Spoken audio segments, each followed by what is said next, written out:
Hello दोस्तों, आज की कहानी में आपका स्वागत है।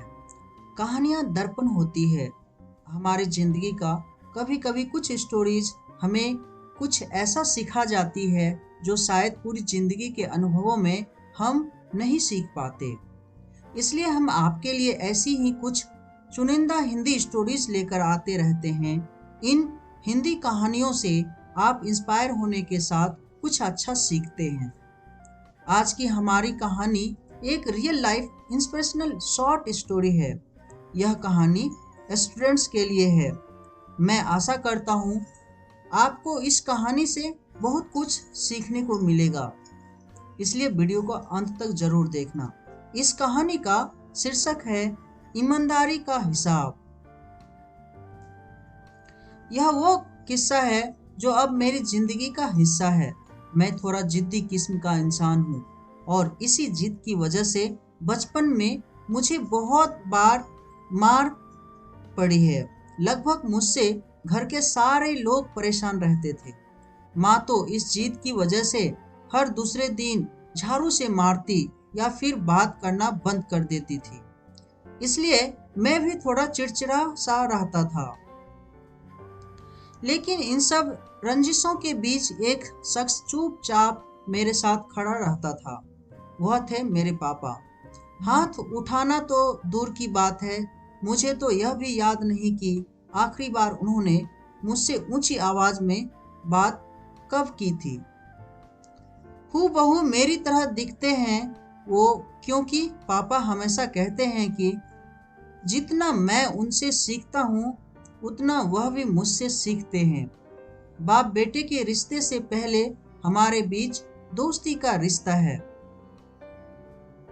जैसे दोस्त एक दूसरे के बिना कुछ कहे आंखों की आंखों में एक दूसरे का हाल समझ लेते हैं, बिल्कुल वैसा ही हमारा रिश्ता भी है। पापा मुझसे कभी किसी के लिए मना नहीं करते।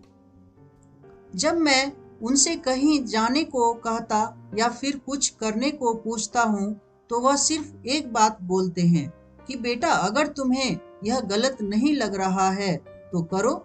यह सब सुनने के बाद मुझे ना जाने कैसे खुद ब खुद सही और गलत का अंतर समझ में आ जाता था। यह बात उस समय की है जब मैं क्लास 5th में पढ़ता था।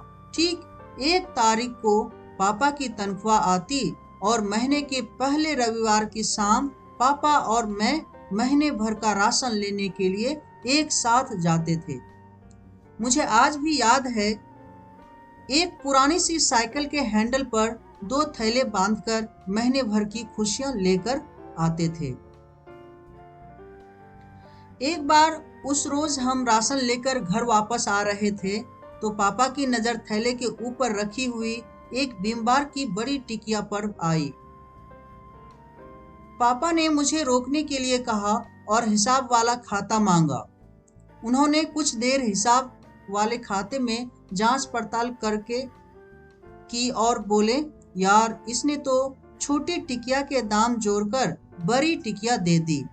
चलो कोई बात नहीं, तुम यहाँ कुछ देर इंतजार करो, मैं इसे अभी बदलवा कर वापस आता हूँ। इतने पर मैं फट से बोल पड़ा, पापा यह क्या कर रहे हो, अब रहने भी दो, आप कहाँ इतनी दूर से वापस जाओगे। तो पापा एक पल को रुके, जरा सा मुस्कुराए और उस टिकिया को हाथ में लेकर बोले, बेटा यह मुझे गलत लग रहा है तो मैं ये नहीं करूँगा।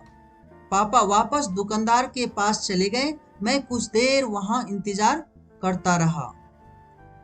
कुछ 5-10 मिनट बाद वह बड़ी टिकिया को बदलवा कर एक छोटी सी टिकिया लेकर वापस आए और हम घर की ओर चलने लगे।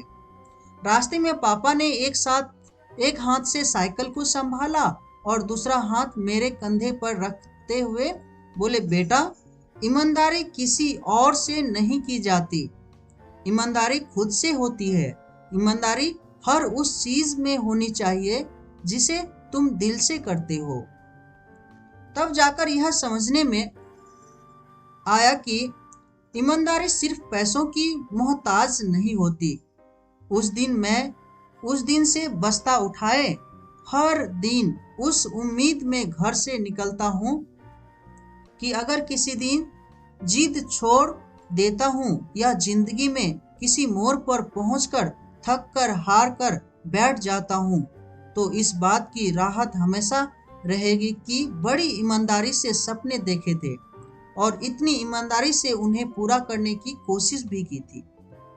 क्योंकि यह जो ईमानदारी है ना, पापा की उस वापस लाई हुई छोटी टिकिया की तरह है, जो गलत नहीं है। सपनों के लिए जोश, जज्बा, जुनून, हौसला, हिम्मत, यह सब बहुत जरूरी है।